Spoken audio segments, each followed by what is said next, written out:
السلام عليكم. في فيديو فات اتكلمنا عن كرتون دول ماسترز اللي كان شبه يوجي الى حد كبير، وده اللي خلى ناس كتير توجه له اتهام انه مجرد تقليد ليوجي. بن 10 واحد من اشهر سلاسل الكرتون في العالم، ونجاحه مش بس في نسبة المشاهدات اللي كان بيحققها، لكن على مستوى كل المنتجات، الالعاب والعاب الفيديو والاكسسوارات. وعلامة بن 10 التجارية بقت واحدة من اقوى العلامات في عالم الكرتون عموما، والنجاح ده يخلي من الطبيعي يظهر مسلسلات بتحاول تقلده علشان تستفيد من نجاحه وشهرته. في الفيديو ده هنتكلم عن كرتون بيقلد بن 10 الى حد كبير جدا.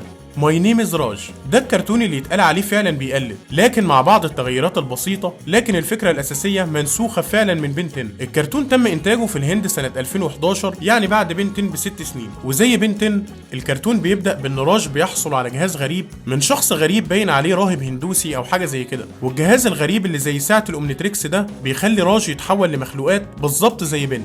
وفيما يلي في هذا الفيديو هنعرض كل التحولات بتاعت راج اللي شبه تحولات بن 10. راج وأسرته بيروحوا المهرجان او سيرك او حاجه زي كده، وهناك بيكون في الست العرافه دي اللي بتحول الناس لوحوش. الوحوش دي بتبدا تدمر في المهرجان، وهنا راج بيتدخل ويستعمل الجهاز اللي شبه الاومنيتريكس لاول مره.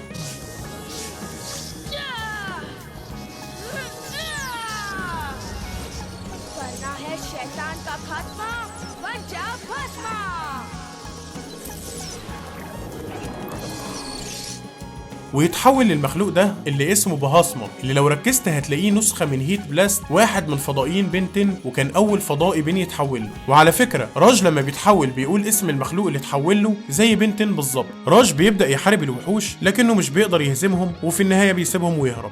تاني مرة راج بيتحول فيها بيكون في زيارة لعالم غريب كده، وفجأة العالم ده بيتحول لوحش زي الوحوش اللي كانت بتصنعهم العرافة اللي كانت في السيرك. وهنا راج بيتحول للمخلوق ده اللي اسمه كاكا، وده بيقدر يطير زي جيت راي. راج بيطير ورا الدكتور وبيقدر ينقذ البنت منه.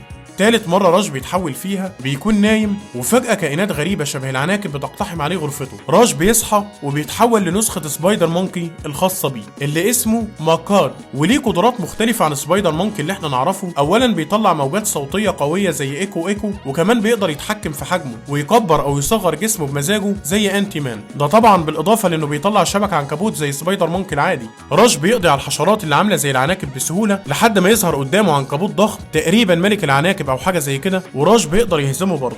رابع مرة راج بيتحول فيها، والمرة دي بصراحة تستحق الشرح والتأمل لأن السرقة فيها واضحة جدا. بيظهر الراجل النمر ده واللي نقدر نعتبره دكتور أنيمو اللي في بن 10، لأنه هيحول المدينة لغابة وهيستعمل الحيوانات عشان عاوز يسيطر على العالم زي دكتور أنيمو بالظبط. المختلف بس إن الراجل النمر ده بيقدر يتحول لحيوانات هو كمان. المهم راج بيوصل هناك وبيتحول لفور أرمز الخاص بيه اللي اسمه ماهاي، مع اختلاف بسيط إن عنده 2 إيدين بس مش 4. راج بيواجه الراجل النمر وبيهزمه لكنه بيهرب في النهاية، وراج بيمسك الحيوانات اللي في المدينة ويرجعها لحديقة الحيوان. التحول الخامس لراج بيكون راج وأسرته في رحلة، وراج بيسمع عن قضية غريبة مرتبطة بعالم مجنون. راج بيتحول للمخلوق ده اللي اسمه ناجا اللي شبه التعبان، لكنه بيقدر يعوم في المية زي ريب جوس، وبيطلع غاز سام زي وايلد فايت. وبيواجه الراجل النمر للمرة التانية، والمرة دي راج بيقدر يقبض عليه.